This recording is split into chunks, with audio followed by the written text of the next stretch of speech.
Hello and welcome back to another episode of the Private Practice Growth Club YouTube channel. We have another featured private practice owner and her name is Melissa. Welcome, Melissa, and thank you so much for joining me.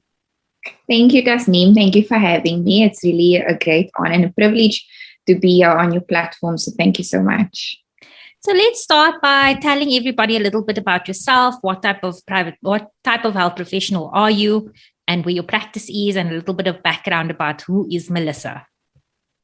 Well, as everyone heard, my name is Melissa Smith. I am 30 years old and I am a registered counsellor with the Health Professions Council of South Africa. And I started in 2019. I got my registration from the HPCSA. And then I started private practice in 2020. But when I started, initially, I didn't want to be a counselor or anything with regards to psychology. My first choice was actually sports science. And then my second choice was a lawyer. And this was never part of the plan. But it's something that my mom chose for me because I didn't have enough experience about knowing what psychology is. All I knew was that I wanted to help people, and I never thought that I would get this platform or this profession to help people. And my mom actually suggested this career path to me. She told me that it suits my personality and it's something that I should try. And I actually did it. And I'm probably the 50% of when your parents suggest a career and you actually do it, and you actually like it. And I took the chance and I fell in love with it. I fell in love with helping people in this capacity, and I grew. And I later realized also that I had some things of my own that I went through that actually helped me be a better professional in this particular profession. And then also after studying, at Cornerstone Institute, I did a practicum at the Department of Education in Cape Town and in Parow Metro North. And then I also worked at a local clinic in the community of Ravensmead. And that's where my passion grew for mental health, just to see that it's not as easily accessible to different communities, especially in the impoverished communities on our Cape Flats. Mental health is not as accessible. So even for me, growing up in Mitchell's Plain, I grew up in Mitchell's Plain, went to school there, and I've just never heard about mental health in the communities and in the areas. And I think that's where my passion also grew, to help people, to make it more accessible. And when I started private practice in 2020, that was the goal. It was in the heat of COVID and it was crazy, but I did it anyway. And I was a school counselor at the time in Cape Town, and I decided to go into private practice because of the need. I was getting different calls from people that knew that I studied and completed my studies, and they needed help, specifically with suicidal teenagers. That was the core focus for a couple of months during the COVID period. And that's actually when I started. And I started at a reduced rate with my clients, just to make sure that I'm still able to help people. So my passion for private practice actually grew from a need within the community, and just seeing that the people actually need this service. So that's how everything started. I love that. And I think it's really important to have someone like you on the show because, there is this misconception that you can't have a private practice that serves, the underprivileged communities. Yeah. And you showing up there and actually providing services there kind of refutes that assumption. So, but of course it comes with some challenges. So tell us a little bit about when you started your practice. What were some of the biggest challenges you faced, just starting up? When I started, I was young and, just excited. I just wanted to help people, which is not wrong. But I think sometimes when we're super passionate and excited, we tend to not think of, we don't think long term. So for me, first of all, I didn't have a car of my own. So transportation was a challenge for me, not only just for me, but also for my clients. And then also the financial implications of having a private practice, the maintenance thereof. That was something also that I thought about, but I don't think I thought it through as thoroughly as I should have. And when I started off, it was the whole idea of also now managing your own finances for the practice. So that was also another challenge because I didn't have people booking the appointments. I didn't have people seeing to the finances. I was doing everything. I was the finance, I was the admin, I was the secretary.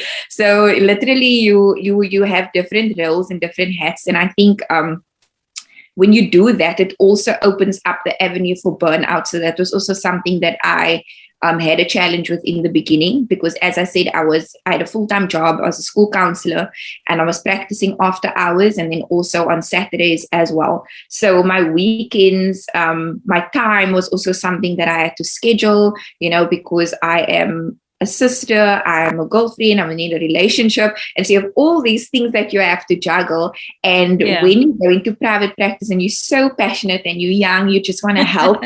You look past all of those barriers. So I think definitely my time, managing finances, and also just logistics was one of the three main issues that I had, or barriers that I had when I first started in private practice. So tell us some of the lessons you learned then as an offshoot of experiencing those challenges. What were some of the solutions that you found or implemented or are currently trying to implement to overcome those?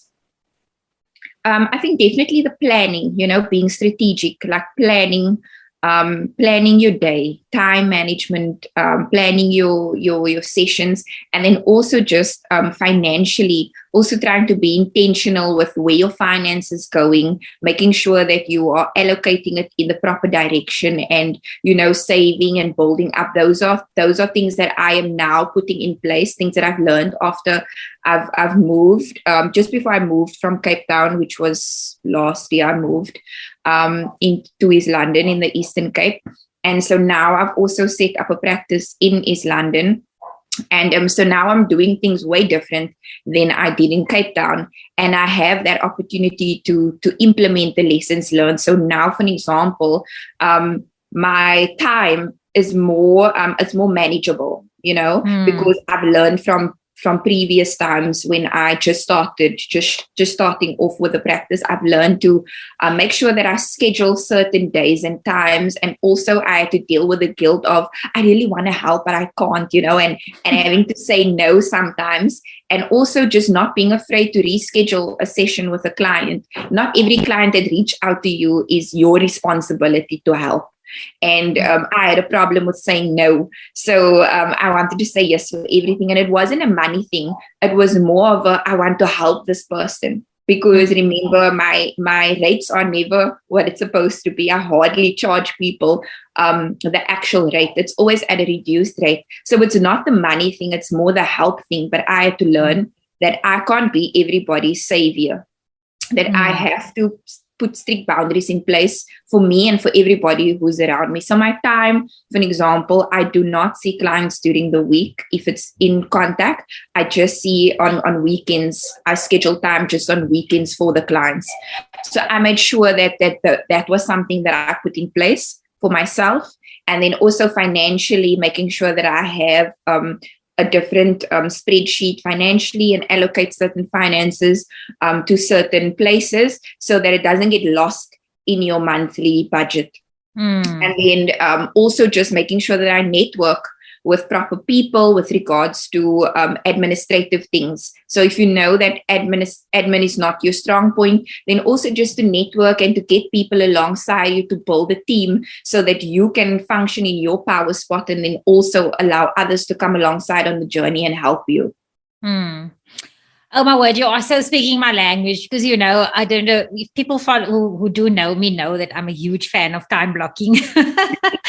I'm like, my routine in the morning is I have two screens, and the first thing I do in the morning is open Google Calendar, move it over to my second screen, and I have it there big on my screen, and then I do my work. And when you have Google Calendar open, there's that line that shows where you are, and the line moves down, and then I can see where I'm supposed to be in the day. And I wouldn't survive without it. I really wouldn't. And then also, like you're saying, with I resonated a lot with what you're saying about not being able to set boundaries. And one of the things that I found that helps with me is removing the in-person, if it's difficult for you to say no, then make it so that there's almost a gateway before you have to say no. So I actually use my booking system as a way of blocking out time. So if people want to make an appointment with me, I'm like, I give them the link so they can see for themselves where I am available or not. So that then, removes me having to say, no, I can't see you, because I'm like, go book there for yourself. It makes it easier. So, and then it's the same thing with, sometimes we have blocks around money. And I know a lot of practice owners who are in that same kind of scenario where they do it for the helping. They struggle with, talking about money and billing and things. And also one of the things I also always suggest is that, create a separate email that's accounts at or whatever, or even a different Gmail if you want. But and then you emailing from that, then it's not like you're feeling like you personally are saying you owe me money, when you're going to pay. Yes. It's just a formal, and you use a very formal tone compared to the tone that you would use when you're emailing from your own email address. So it makes it less like personal that you now, chasing after money, whatever, that it's this accounts email that's saying reminder that you have this invoice due and here's the invoice and etc. And there you go. So definitely there are things that you can put in place to overcome those things if you don't yet have the mental mindset to kind of overcome it yourself. Yeah. But I also love that you said, like, you almost had it. It's almost like playing a video game and then you mung your 3 characters and now you must restart the game, and now you learned where the special equipment is and where you must jump over and things like that. So that's kind of what you had the opportunity to do. So you kind of had a restart and then learned from your past mistakes or challenges on how to make the journey a little bit better. So I think obviously the bread and butter is to have feet through the door, right? So can you share with us, now you went to a new city and you're almost starting fresh with a new community. You have to establish new referral networks. What were some of the things that helped or that you did, to get, in terms of marketing, to get more referrals or to get more people actually making appointments? Well, one of the main things that I did was, before even social media, before I even thought or decided to use social media as a platform, I went into the communities. So I did some research to see where is the communities where the need is the most. And I went into those communities and I had group work with women. I had online sessions with different women in the community. And actually my boyfriend's mom, she helped a lot because she has like a Facebook page. So she was sharing things on her Facebook page. And I did a lot of free workshops, and I love doing free workshops. So I did a lot of free online workshops, and I spoke to the need of the city. But I first found out what is the need in the city when it comes to women, when it comes to men, and even children, and then addressing those needs by doing community work. So once I did community work, got my name out there, started networking with people to find out who is doing what I'm doing and who's doing what I'm not doing, and who has a desire to do what I am doing, and kind of connect with those kind of people and go into the communities where the need is and put my name out there and provide the services to the people. Once I did that, I then started the social media platform, and then I started sharing different content on there. And also I gave it to family members that I knew would also share the information, and then they started sharing it on their social media platform. And then I also set up the Psychology Today, which I didn't have. I know a lot of practitioners do have it, but I didn't make use of it because in Cape Town I had a good networking system in Cape Town, and I think the Department of Education helped with that. And so I had a good network, and I knew lots of people because it's my home city. I grew up there, and I did also a lot of community work. So it was easier, but coming here was a whole different ball game. These different cultures and just different things that I had to get used to, but also learning. I think when you step into a new environment, you have to come with a posture of a student and kind of learn from the community, and learn from their culture. And when it comes to a practice, I was looking at what the need was, like I said, but who was not addressing the need. So I saw a lot of loopholes within the communities and saw that people are doing a lot of mental health things, but they're not, they generalists, but not specialists in certain areas. And so I think for me, that was one of the most important ways on how to build clientele, was basically going into the community, because here in this city, and I think in every city, but specifically here, what I've seen is that people want to know that you can be on the ground in the trenches with the people, and you're not just there to set up a whole money making thing, that you actually care about the people and their well-being, and because they're very communal here. So that was one of the things, or one of the few things that helped me when it comes to building clientele and just getting myself out there and networking in a new city. I think what you're saying is so important, because it really speaks to when, people, when they ask, oh, how do I market my practice? They usually think you're going to give them information about social media or whatever. But really, marketing is about so much more than advertising, because they keep thinking of marketing as advertising. And everything you described is basically market. It's part of the marketing process. So any marketing professional will tell you, like in a big company or whatever, a large part of what they do before they even get to the adverts is to do market research. And market research is essentially understanding your audience, who it is you're wanting to serve, where do they come from, where are the issues, what is the demographics, what is the location, those kind of things. And that is why, like in the academy, for example, the first module is mindset and marketing, mindset and manifestation, because before you can know what market research you need to do, you need to understand who it is that you want to serve. Because there's no point I say, okay, I'm going to go and find out what is the needs in Diepsloot. But in my vision, I envision myself having a fancy la-di-da practice in Sandton, right? So now, because I know that that's where there's a need in Diepsloot, I'm going to go do market research there and invest all my marketing efforts, targeting that community. But 10 years from now, I want to be in Sandton. It doesn't make sense. So first have in your mind clearly what it is you want to do. And of course, because you say you came from a similar kind of audience or a similar kind of client group back in Cape Town, you already knew that's where your passion lies and that's where you wanted to help. And so just getting the lay of the land, understanding like how things work there. It's the same as lots of practitioners who want to have an in-hospital practice, for example. So do you actually know how Netcare versus Life works in terms of who the gatekeepers are? Who do you need to speak to? How does it work? Who's the permissions? Are there toes that you're going to tread on? How do you navigate that before you now just go and start your practice and advertise you're going to be working there? So I love that information that you shared.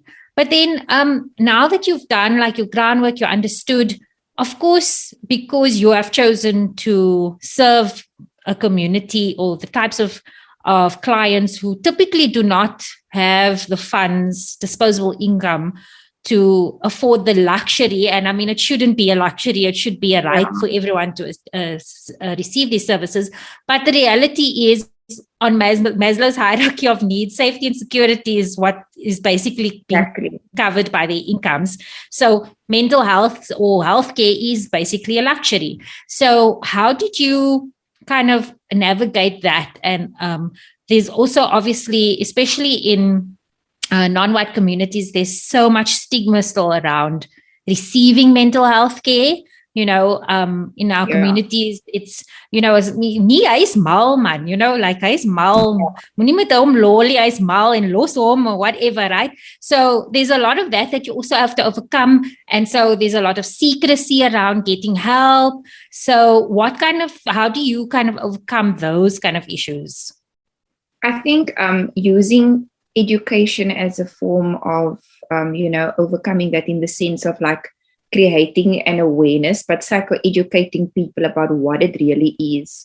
For example, I had a family over the weekend that I went to go and see. They lost a cousin or, a brother. They lost someone due to depression, but it's in a colored community. And in our colored communities, and I say this with all respect, I'm not, racist or anything, I'm colored. So it's like within our colored community, sometimes, like you said, we do have that stigma towards, even just with mental illnesses, like ruk yourself reg, kom net reg, like you have that kind of mentality. And when I went to go see this family, it was a large family, so I decided to go to their place instead of having them come to my practice. And I went to go see the family, and I spoke to them, and they all spoke about what this young man was struggling with. And it came that he was struggling with depression. And unfortunately, he committed suicide due to the depression. And he wasn't on any medication because they were not educated about the different kinds of medication, and also the idea of the trial and error, and just depression as a whole. There was this misconception of what depression is.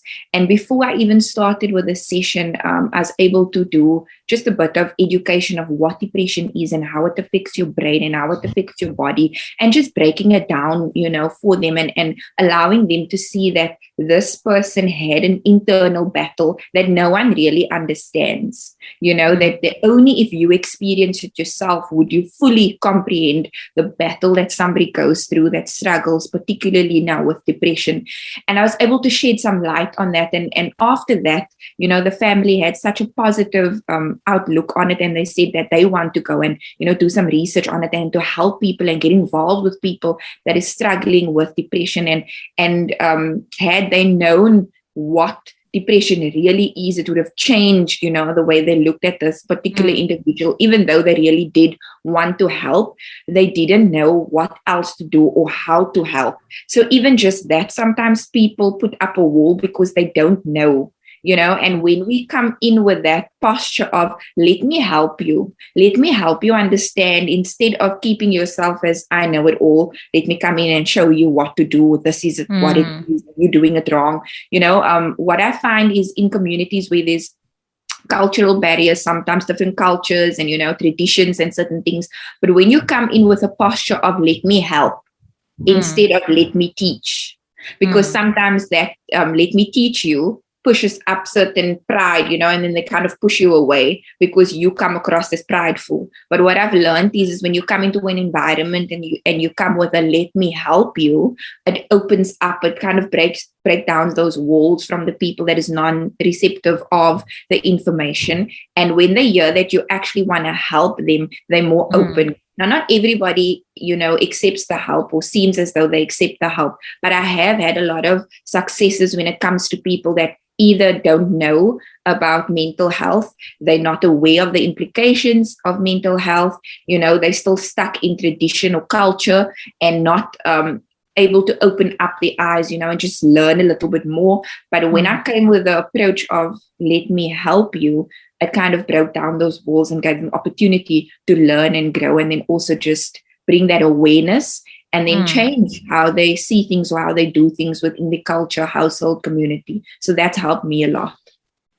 So I'm glad you also bring up culture and, cultural differences and things, because I can speak from my personal experience coming from the Muslim community, and I'm sure this is in a lot of other communities where there's that religious aspect, right? Yes. And I know that in the Muslim community, there's a lot of resistance you get from those who kind of hold on to only spirituality as a means of overcoming difficulty, where it's like, no, you must just make this prayer. You must just make this prayer, and you must just pray so many times a day, and all your problems will dissolve. And it's not to say, as a Muslim myself, I'm not going to say that is not right, that is not true. Of course, you can do all of those things, but some things are a chemical imbalance in the brain or a situational issue, which if you have experienced a trauma, of course, you have every right to have difficulty and go through that. So there's additional things that you can do. And it's like you try to point out, I mean, even in Islam, we have that saying of tie your camel, where even though you put your trust in a higher power, the higher power expects you to still do everything in your power to make sure your camel is tied so that it doesn't get away. But it's difficult to even give them that. So have you come across a lot of that where there's, very religious connotations to the way people want to approach things, and especially among the elders, who don't really want to accept these, what they call like modern day problems that we didn't have in the past, when they actually were problems that they had in the past. They just were never diagnosed or, pushed under the rug or held in secret among families. And then how do you then address those kinds of issues? I think I've come across it a lot because I'm a Christian and I'm a believer in our Christian religion, and so I'm very involved in church. And I also resonate with what you're saying because my mom comes from a Muslim background, so I do have family that is also Muslim, and I've been able to deal with both Muslims and Christians in the field of counseling, but also just practically life in general. And I do find that people sometimes use religion as a crutch, because they don't want to deal. They don't want to deal with the issues. So now and some people are also uneducated, so they just also want us to pray about everything. And also in Christianity, it's the same thing. And like I said, I was very involved, and even in my church in Cape Town, we had a rehabilitation center that was Christian based, and coming into being of assistance to the rehabilitation center and coming with the psychology, I kind of had to be very careful because they were careful because they didn't want me to change anybody's perception, anything. And so it was a learning curve for both them and me because I had to learn to respect people's boundaries and the foundation, that they laid. And at the same time, I also had an opportunity to teach them that just because you pray for something doesn't mean that you have to go into the root of it and deal with it. Like the prayer is, for the fruit of the issue, but the root of the issue, you kind of have to use different means to get to that. Because if somebody, for example, has been raped, we can't just pray away that trauma. We have to kind of, yes, you pray and you walk a road with that person, but at the same time, you kind of also have to deal because there is PTSD, there might be stress,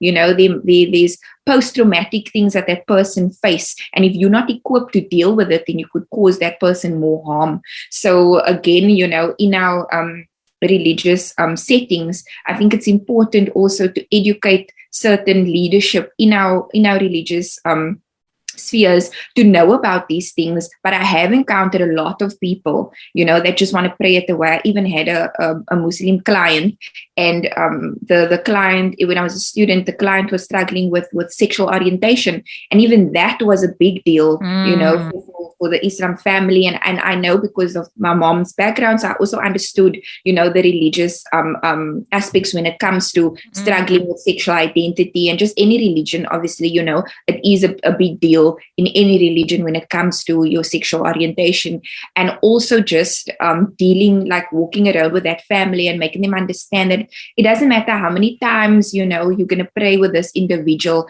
At the same time, we also have to kind of deal with the why and the what and the root of the issues, combined with that. Because like you said, and even in Christianity, we also, there's a scripture that also says that your faith without work is dead. So you can have all the faith that you want, but if you apply no action, then it's not going to go anywhere. And I believe that in our profession, that is where the action comes from. You taking action when it comes to your healing, when it comes to different things that you face, and you actually just apply that. And I've been able to, not everybody is receptive again. And especially the older you are, the more difficult it is, to accept that because you are so set in your ways. And it's been working for so long. And how can you come now and say that things have changed, And so it is a bit more challenging with the older generation for them to understand what mental health is and, all of that, because I believe we do have a lot of adults walking around with undiagnosed things sometimes. Because, they weren't very aware of it. But I mean, it is difficult to teach them those things or to educate them on those topics. But I do see, as much as we are struggling in South Africa as a whole with mental health and changing, I do see that there is also change in that aspect where people are a bit more open than they were about 5 years ago even, they're a bit more open to it now. But I have encountered that religious aspect, and it does get challenging at times, but you do get people that's open and you get people that's not open. Yeah. But I think that change is very generational, because obviously the generation that grew up with social media, they naturally are more, how can I say, air their ways. more easily. And, the past generations were always like, it's like scamter. You don't want to bring, disrepute to your family. So a lot of the times people think, oh, these kind of problems didn't happen in the past. They did. It's just that nobody knew about it. I mean, I know personally, I've had experience in extended family where there's been mental health issues, and it was like, you don't talk about it. Nobody knows about it. It's hidden under the carpet. And so then you think that it's not as prevalent, but it always has been. And I think now we're in an age of a generation where people speak openly about their struggles. They speak openly about failure, about mental health, all of those. And I think that shift is starting to happen. We almost like the bridging wall. I say we, but I'm much older than you, I'm sure. So, my generation are almost like that middle generation between the older and the newer, and now we're moving on to the social media age, which obviously has its disadvantages as well. But speaking about social media, you then mentioned, that you did all those things before you then, decided to take yourself online. So tell me a little bit about that journey, like how you then decided to then modernize your marketing efforts now that you had a base and you've networked and all of done all of those good stuff. What did you then decide to do in terms of creating an online presence? Well, I started in working in higher education. I'm currently working in higher education as well. And that's how I also deal with a lot of students. And what I've seen also is that, as you said, the up and coming generation, even my generation, is a lot on social media, and that's where everybody, share, different platforms on mental health. But I think one thing that also motivated me to go onto social media is that I also seen lots of people share mental health things, but it's not, can I say, not clinically proven in a sense. It's just thoughts, it's just thoughts. It's just ideas, very unqualified people with very unqualified opinions. Exactly. And when I saw that, I thought, you know what, I might not be able to change everything about this, but I think being a professional in the field, you do have a contribution towards these things, and not allow the up and coming generation to go astray by people's opinions and people's thoughts, but also to educate people with sound information that actually speaks to the person, and not just go on a trend, because everything is trending these days, and everything is about trending and vibes and, all of these things. And it's just like everybody's jumping on this train, for an example, even just the whole self-care thing, everybody's jumping on this, self-care is becoming a trend. It's not a trend. It's something that's integral, needs to be an integrity, part of who you are. Yeah. And I was just seeing all of these things, and I thought, you know what, like, let me just start something. I'm not a big fan, like, personally, I'm not a big fan of social media, but I do understand that because times are changing, you have to keep up with this generation on social media, and also just share the information and make it accessible for that young person that might be struggling with suicidal thoughts or depression, or just trauma, and making sure that you put things out there that speak to that need of that person. And so that is why I've also just decided to go on social media, yes, to promote the services. I hardly promote my services on social media, but just to get it out there, to let people know that there is somebody, that understands, that cares, and that if you need information about a certain topic, then there are numerous platforms for that. But I think the most important thing is not just to make mental health a trend. It's not just a trend, but to break stigma and to make a difference and to make an impact. And I've always gone by this saying that it's not about the income for me. It's more about the outcome. If I can see somebody's life change, or somebody's perception change, or somebody learn something, I hope that's a goal for that social media platform, is to make an impact in somebody's life and to change how they think about mental health for themselves and everybody around them. So that was my motivation behind going on social media. But you say that you hardly promote your services, but actually that is the way you're supposed to market on social media, is that it shouldn't actually be about you and your services. That will come secondary, because and I think that's lots of people ask me questions all the time about, the HPCSA rules and the ethics of marketing on social media. The reality is we are highly regulated. So we aren't like, life coaches can market however they want because they're not regulated. Influencers, all of that. We are not, we are regulated. So we actually can be held legally liable and fined if we do something that is against the rules on social media. And so a lot of people are afraid to go on social media for that reason. But the thing is, if you think of it as not going onto social media to market your services and you're not making it about you and you're making it all about serving, like you said, and you come from that point of view, you will find as a byproduct, naturally, people will trust you and, come to you for help, even if you're not the one who is going to provide the service, but they most likely will ask you, oh, do you know who I can go see for X, Y, and Z?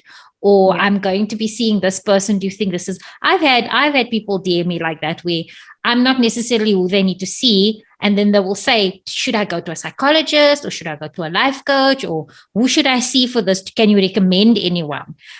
Because what they see is that you are actually trying to help, like you say, and that is actually how you should be marketing. So. And I think like what you were saying earlier about like self-care, for example, the trend, the problem also when you get people who are not necessarily qualified to speak about it from a professional point of view, who can't give evidence-based research on why they're saying certain things, is that a lot of the things become very prescriptive. And this is a huge issue I always have. It's like self-care, for example, it becomes prescriptive that, oh, you must take time to have a nice bath and to read. And then I'm like, I hate bathing. Like, I find it boring as hell. That's the last thing I need to do for self-care.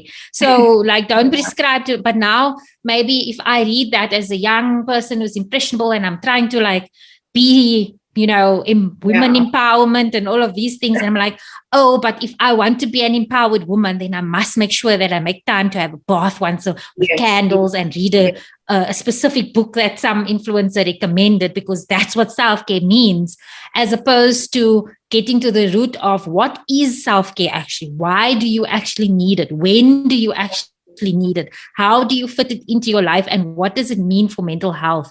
Like those kind of things are the kinds of things that somebody who will speak more from a mental health professional point of view is far more valuable than just, and I'm not discounting that I'm not saying people shouldn't post those things. It's very motivational and it gets the conversation going. But that is why it's almost our duty as health professionals to make our presence known among all of that, to kind of correct where things are going a little bit astray. Or, sometimes people give weird advice, so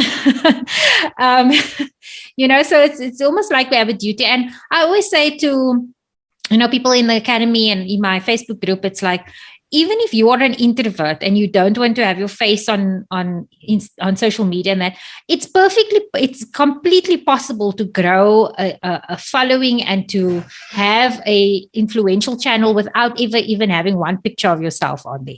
Yeah. I mean, I know somebody who is an amazing life coach who is actually wears niqab. So like she's completely covered. You just see her eyes, and she grew an amazing channel because the value that she provides in the content that she's sharing is what's important, not necessarily, looking like a model on Instagram. So, and I think that is really an important thing that people need to consider when they do decide to go online. No, that's very important. I love that you said that, because like you said, like the whole trend and people just, jumping on this whole thing. But there's a lot of, and I think the generation now, they want to fit in. There's a lot of that belonging, and they look at different people for who can I follow, who this, they're looking for role models basically. And when we only, like you said, feed prescribed things, then it becomes a challenge. So I also wanted to just touch on something, seeing as we're on the topic of making yourself known and things like that. You were recently on the Espresso show, weren't you? Yeah. So tell us a little bit about that. What was it like? How did you get the interview? Were you nervous? Yeah, just tell us a little bit about the behind the scenes of that whole experience. Well, when I came to East London, I was forced to become more creative, to tap into a creative side of me that I didn't know existed because I was so programmed in Cape Town. When I was comfortable in Cape Town, the job, the practice, like I didn't really have time to step out of the box. And when I came to East London, I got a job and I didn't really like what I was doing. I also recently lost my brother, so that also kind of impacted me a bit. And then I've took some time and I just thought about, what is it that I want to do moving forward, still in my field. And I've always known that I want to, like communication is a big thing for me. And like public speaking is something that I've always been interested in and that I want to go into more further and even use this platform to do that, use the platform of being a counselor and all of these things. And then I reached out I know that May was Mental Health Month. And before May, I reached out to different platforms and wanted to speak about mental health and just offer, if they had a segment on mental health and making my services available to whichever platform. And then I forgot about it, that was like in January, February, and then I forgot about it. And then I went to Cape Town to go visit my family because I haven't seen them for like 6 months. And so then I went to go visit my family. And the day before I had to fly out, I got an email from the Expresso team about taking into consideration the mass shooting that happened in Texas and just in South Africa. And then I got the email for that. And I had to move my flight because I didn't want to miss a chance like that, because it is something that I really, really was one of like a career goal that I set for myself. And when the opportunity came, I really saw it as a God opportunity. And I was like, okay, I'm going to take it, move the flight. And when I went, I was super nervous because I had to be there at like 6 a.m. So yeah, I believe so. I know my previous guest, Shanaz Morse, is a regular on, and she always talks about how she has to be there at some ungodly hour. Yes, you have to be there like 6 a.m. And I was in Mitchell's Plain by my family, by my mom. So I had to Uber early in the morning. My sister went with me. We Ubered like 4:30 in the morning. Yeah, 4:30. Just to make sure we don't hit traffic or anything. Yeah. And we got there, and it was such an amazing experience because there was this other 2 guys on the panel as well, and it was a social media influencer, but he's also a film student as well.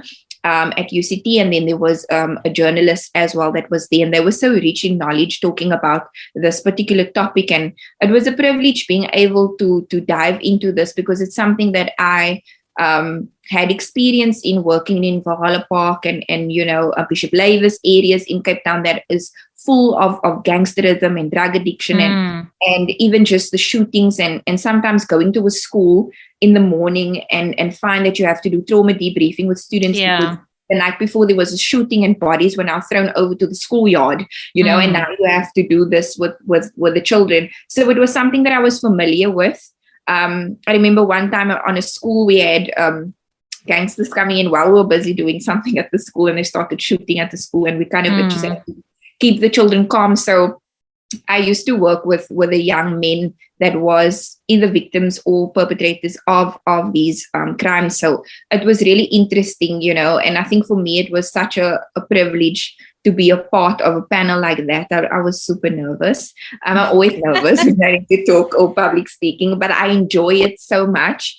And it was really just good to get out there and to shed light on a trauma topic or just a mental health in general, and just to allow people to see that no one decides that they want to become a killer or that they want to take a gun and shoot someone. There's always things that influences that decision. Nobody in their right mind is just going to do that, but it's knowing how to help somebody or when to help somebody. And sometimes not everybody's cry for help is, hey, I need help. That's not everybody's cry for help. So it was nice to shed light on that, but it was really a privilege to be on the show. Yeah, I know. I completely resonate with everything you're saying. As a student, I worked in Lavender Hill and it was right in the middle of whenever there was any gang violence, then it was, and sometimes we'd be on our way to field work, and then they would say we would get like, and there was no, that was that time of cell phones where it was, what was that small one, that 3310? There was no smartphones that time. And then we would get like a text message to say, like, don't go to the school because the school is closed today because there's gang shootings, or like you say, you're at the school and then, you have to keep the kids calm, and then we can't leave. The gates are closed because we have to wait for everything to die down. So it's really interesting, when you see things like that happen overseas, and it's very tragic, but then you realize that actually there's so many parts of South Africa where that's just a normal reality. Like, that's not anything unusual for them. And so to have to deal with that. But yeah, thank you so much for sharing all your experiences. It's been amazing speaking to you. I think we can probably chat for another hour. So thank you so much for your time and for sharing your experiences. I really enjoyed it. And I think a lot of other private practitioners will learn a lot from your experiences. And of course, I'll put your Instagram handle. And in fact, if you have your Espresso show, if there's like a link to the recording or whatever, then we can maybe put that also in the description box, because maybe people would like to hear, what you had to say on that topic. But thank you so much. Thank you so much. There is a link and I will provide it to you. Thank you very much for having me. It was such, like I said, it's always a privilege, to speak about this topic and just to help other people and also just be of service to our community. So thank you very much for having me. What you're doing is amazing, and so it's really just a privilege to be a part of this. Thank you so much, Jasmine. Thank you.